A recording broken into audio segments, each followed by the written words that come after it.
The first part of the process is to verify if there are any CTL files present on the phone. Press the Settings button. Then scroll down to option 6, which is Security Configuration, and press Select. Then scroll down to the CTL file location, or option 5 in this case. This phone does not have any CTL files on it at the moment, so there's no reason to delete them. If you were to locate a file name in there, there would be soft key displays and options that would allow you to select them and delete them.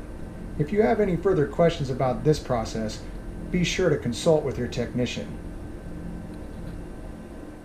Now let's perform the factory reset. Take the phone and unplug it from the back, the 10100 SW port. Once you have confirmed that you have no power on the screen, plug the phone back in.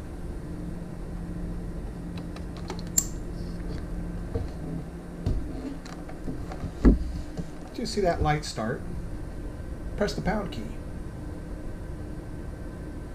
You will then see on the screen, Reset Key Sequence Detected. Release the key. Now you can press the following sequence: 1, 2, 3, 4, 5, 6, 7, 8, 9, *0 pound.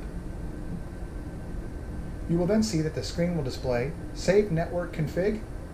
You want to select 2 for No. The factory reset is initiated. At this time, the phone will begin to go through its boot process from scratch. This can take several minutes, so be patient.